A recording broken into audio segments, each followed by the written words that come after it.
जिससे लोगों का भ्रम मिटे और कल्याण हो। नारद जी ने अपने पूर्व जन्म की कथा बताई। उन्होंने कहा, देखिए, मैं पूर्व जन्म में दासी पुत्र होता था और मेरी माँ का कार्य था दूसरे के यहाँ काम करना, झाड़ू पोछा करना, रसोई बनाना।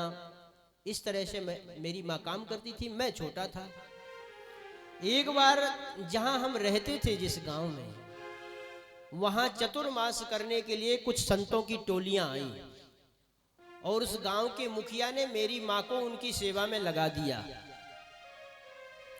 और हम छोटे थे तो 4 महीने तक संत वहां रहेंगे और मेरी माँ सेवा करेगी, तो मैं कहाँ जाऊंगा, मैं भी वहीं रहता। तो जब मैं वहां रहता और वो संत अपने दिनचर्या में लगे रहते और जब संत सुबह शाम भगवान का कीर्तन करते तो मुझे बड़ा आनंद आता। मैं भी खूब उचक कूद करके नृत्य करता और भगवान का कीर्तन करता। ऐसे करते करते मेरी रति तो भगवान में हो गई। 4 महीने पूर्ण हुए, संत अपने अपने स्थान को जाने लग गए, तब मैं भी उनके पीछे पीछे चलने लग गया और संतों से कहा, महाराज अब तो हम रह नहीं पाएंगे, क्योंकि हमें तो ये भगवान के नाम कीर्तन की तलब लग गई है। तो संतों ने मुझे समझाया कि देखो भाई, तुम अपनी माँ के एक ही अवलंब हो, दूसरा कोई सहारा नहीं है, तो तुम्हें हमारे साथ नहीं चलना चाहिए। लेकिन मुझे तो भगवान की कृपा से उस नाम कीर्तन में बड़ा रस आने लग गया था, वो हम उससे छूट नहीं पा रहा था। लेकिन इधर संतों की आज्ञा थी। संतों ने कहा, देखो, हम तुम्हें मंत्र दे देते हैं, तो तुम इस मंत्र का जप यहीं से किया करो, और जब तुम्हारी माँ इस धराधाम में ना रहे तब उनका अपना जो अधिकार है तुम्हारा, उनके प्रति जो कर्म है, वह निर्वाहन करके आप फिर हम कभी आएंगे तो हमारे साथ आप चलना। इस तरह से नारद जी महाराज बोले, मुझे तो संतों ने चिट्ठी पढ़ा दी अपने ज्ञान की, तो मैं तो रुक गया, लेकिन मेरा चित्त संतों के साथ ही चला गया। अब मैं दिन रात यही सोचता कि हे भगवान, मेरी माँ कब मरेगी। हालांकि उनका मतलब ये नहीं था कि माँ से उनको द्वेष था, लेकिन जब भक्ति में कोई बाधक हो जाता है तो वह शत्रु के समान दिखने लग जाता है। माँ की वजह से मैं जा नहीं पाया। एक दिन माँ मेरी गई गाय दूहने, रात्रि का सीजन था, रात में अंधेरी रात माँ को सर्प ने डस लिया, माँ की मृत्यु हो गई। कोई दौड़ते हुए आया कि अरे तू यहाँ बैठ के नाम कीर्तन कर रहा है, तेरी माँ को तो सांप ने चबा लिया। मैं दौड़ा दौड़ा गया तो उस समय तक माँ धराधाम को छोड़ के चली गई थी। मैं गया, माँ का अंतिम संस्कार किया, और जिस तरफ वो संत जन गए थे उसी तरफ मैं दौड़ लगा दी मैंने, और उसी दिशा में मैं गया। जाते जाते संत तो नहीं मिले, लेकिन मैं उस नाम के जप के प्रभाव से एक सरोवर के किनारे पहुंचा और मैंने वहां ध्यान लगाया। तो जब मैंने ध्यान लगाया तो मेरे ध्यान में भगवान की मनोहर झांकी आ गई, और जैसे ही वो झांकी आई और उसी क्षण तुरंत वह झांकी विलुप्त हो गई। अब तो मैं बड़ा छटपटाने लग गया, क्योंकि इतनी मनोहर छवि थी वह कि अब मुझे बार बार लगे कि वो, मैंने कई बार ध्यान लगाया, आंख बंद करूं और भगवान का स्मरण करूं, लेकिन वो झांकी दोबारा नहीं आई। मैं तो मछली की तरह छटपटा गया। अब तो मैं उस बिना झांकी स्वरूप के रह ही नहीं सकता। तब आकाशवाणी हुई, बेटा नारद पुत्र, अभी तुम परिपक्व नहीं हुए हो, अभी तुम्हारी भक्ति परिपक्व नहीं है। नारद जी कहते हैं, मैंने पूछा कि जब परिपक्व नहीं थे तो फिर दर्शन क्यों दिए। तब आकाशवाणी ने दोबारा कहा कि दर्शन इसलिए दिए हैं क्योंकि अभी आप या हम या कोई भी हो, व्यक्ति के मन में, देखिए, जो भक्त होगा कभी कभी उसको लगता है शुरुआती में कि जिसकी सेवा हम कर रहे हैं क्या वो होगा भी कि नहीं, भगवान है भी कि नहीं। और ये किसको लगेगा, जो उसके लिए बैठेगा, अपना उधर से चित्त इधर लगाएगा, और जिसने लगाया ही नहीं चित्त उसको क्या फर्क पड़ना है। अरे भाई आपने 100 रुपया किलो कोई सामान लिया तो उसी के बारे में तो सोचेंगे कि ये 200 रुपया किलो होगा, 150 रुपया किलो होगा कि नहीं, कहीं 18 रुपया किलो तो नहीं हो जाएगा। तो जिसने भगवान के लिए समय लगाया, जिसने हृदय में बिठाया, उसको ये सोचना होगा। वह आकाशवाणी बोली कि कभी तुम्हारे मन में कहीं छोटी सी बात ये ना आ जाए कि भगवान होते भी हैं कि नहीं, इसलिए मैंने तुम्हारी उस भक्ति को पुष्ट करने के लिए दर्शन दिए हैं। तब नारद जी बोले देखिए उस समय से आज देख लीजिए, मैं आज ब्रह्मा का पुत्र बना बैठा हूं। भगवत भक्ति भगवान के गुणों को यथा मति में गाता रहता हूं। इस तरह से उन्होंने अपना जीवन परिचय दिया और व्यास जी महाराज को बताया कि आप भी केवल भगवान की ही भक्ति का वर्णन करें। तब व्यास जी महाराज ने श्रीमद् भागवत का लेखन किया। बोले बाके बिहारी लाल की जय। जब भी नैन मूंदो, जब भी नैन खोलो, राधे कृष्ण बोलो, राधे कृष्ण बोलो, राधे कृष्ण बोलो, राधे कृष्ण बोलो। जब भी नैन मूंदो, जब भी नैन खोलो, जब भी नैन मूंदो, जब भी नैन खोलो, राधे कृष्ण बोलो, राधे कृष्ण बोलो, राधे कृष्ण बोलो, राधे कृष्ण बोलो।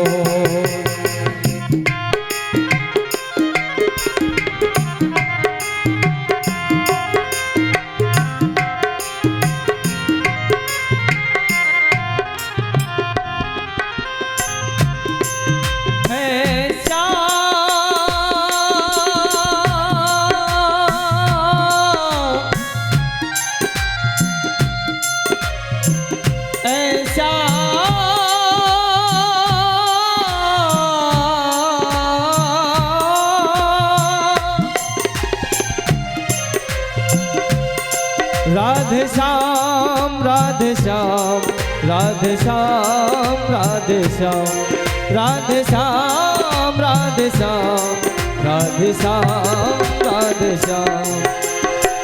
राधे कृष्ण बोलो, राधे कृष्ण बोलो, राधे कृष्ण बोलो, राधे कृष्ण बोलो।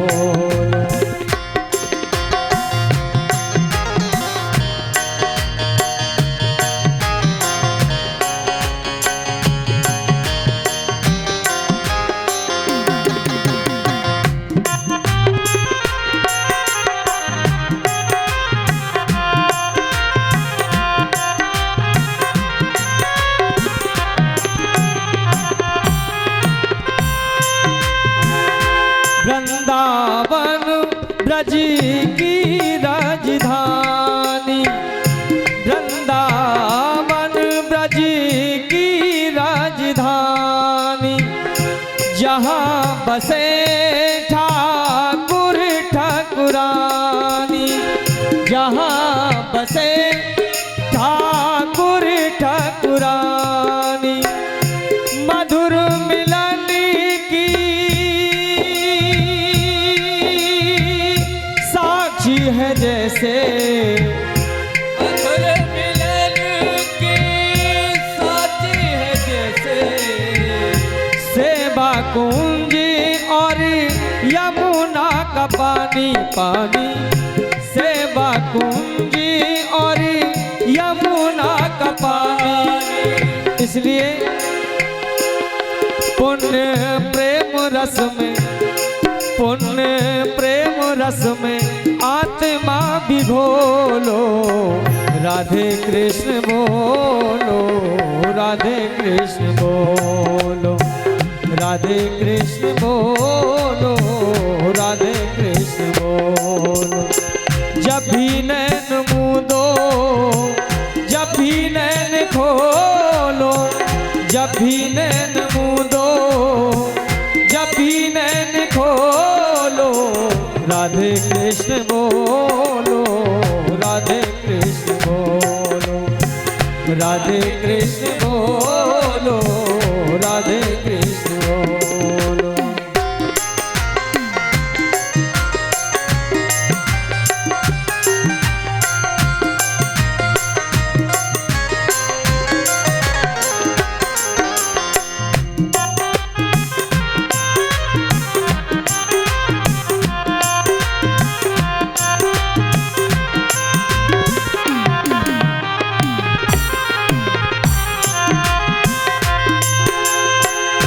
वेद पुराण के सार है दोनों, वेद पुराण के सार है दोनों, जग के पालनहार है दोनों, जग के पालनहार है दोनों। राधे श्याम, राधे श्याम, राधे श्याम, राधे श्याम, राधे श्याम, राधे श्याम, राधे श्याम, राधे श्याम।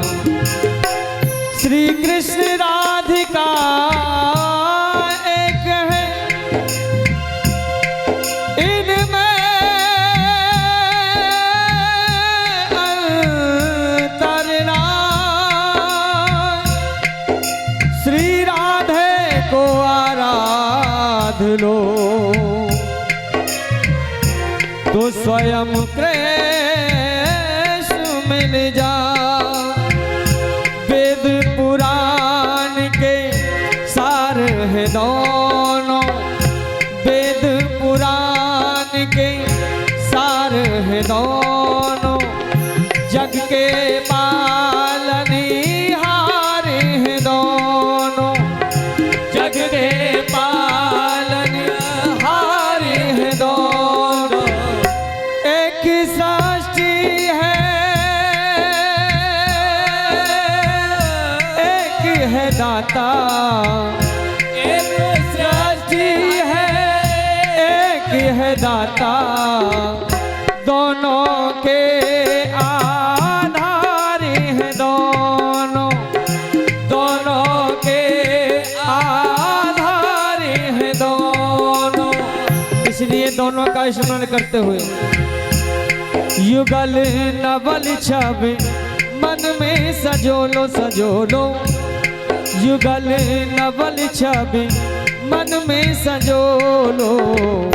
उठाइए दोनों हाथ भाव के साथ में ताली सेवा करते हुए और गाएंगे राधे कृष्ण बोलो, राधे कृष्ण बोलो, राधे कृष्ण बोलो, राधे कृष्ण बोलो।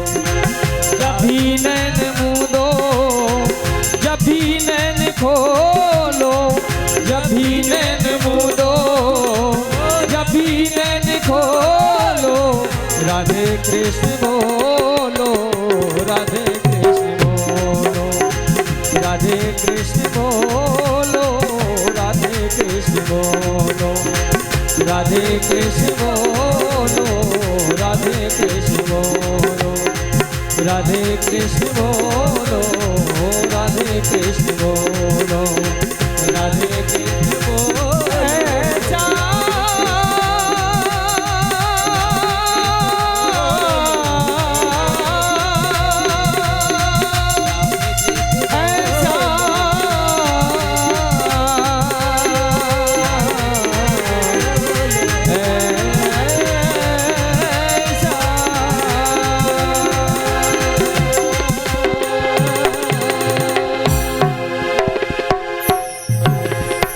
जय जय श्री राधे।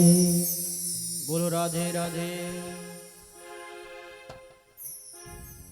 नारद जी के समझाने पर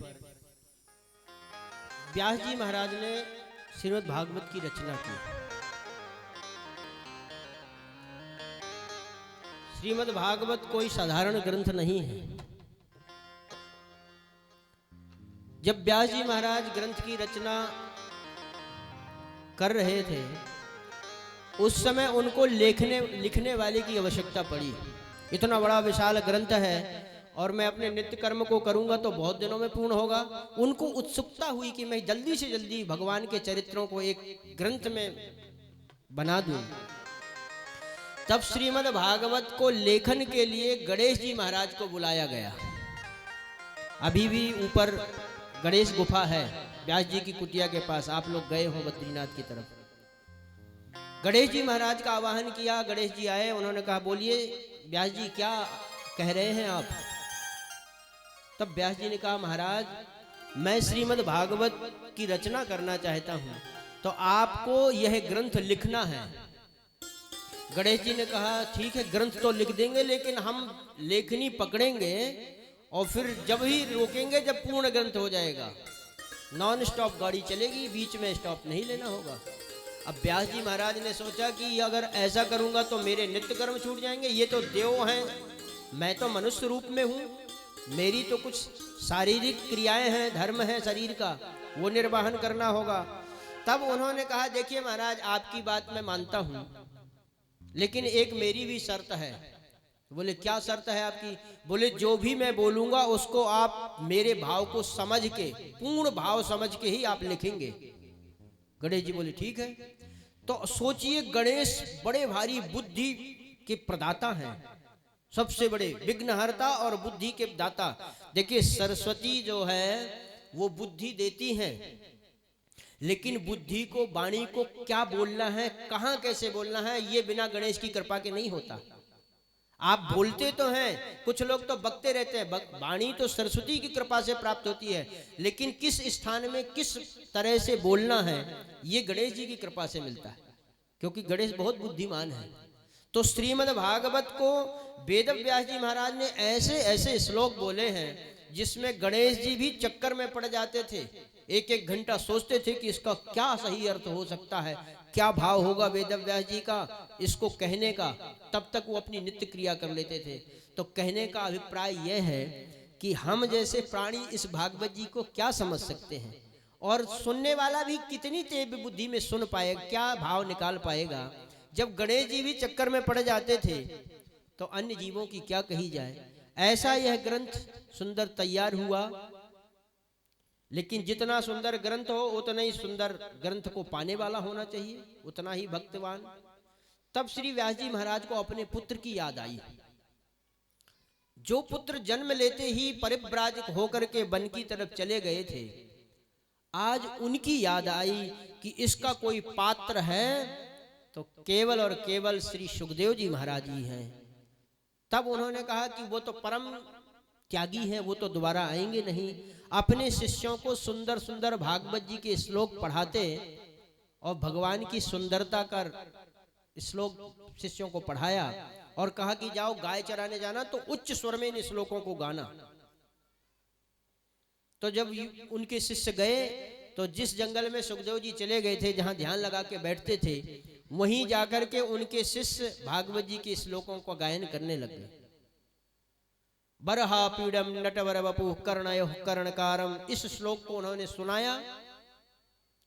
इससे भगवान की सुंदरता और भगवान का श्रृंगार झलक रहा है, इतने सुंदर है भगवान। सुखदेव जी महाराज के कानों में जैसे ये श्लोक गया तो वो चकित हो गए कि कोई इतना सुंदर होगा, इतना सुंदर कौन है। तब उनके मन में विचार है कि जो जितना सुंदर होता है उतने ज्यादा अभिमानी भी होता है, तो हमें क्या मतलब, दुनिया है, कोई सुंदर होगा तो रहने दो। एक बार तो ध्यान छूटा, जिस पर ब्रह्म का ध्यान लगाए थे, जब ऐसी सुंदरता भगवान की उनके ध्यान में आई तो वह ब्रह्म का ध्यान चला गया, भगवत ध्यान में मगन होने लगे। अपने मन को फिर समझाया और फिर उसी समाधि में चले गए। शाम को फिर जब व्यास जी के शिष्य आए, उन्होंने पूछा क्यों भाई कुछ असर हुआ इसका? बोले हाँ महाराज। तब व्यास जी महाराज समझ गए कि केवल सुंदरता से काम नहीं चलेगा, उनकी करुणा का बखान करना चाहिए। दूसरा श्लोक उन्होंने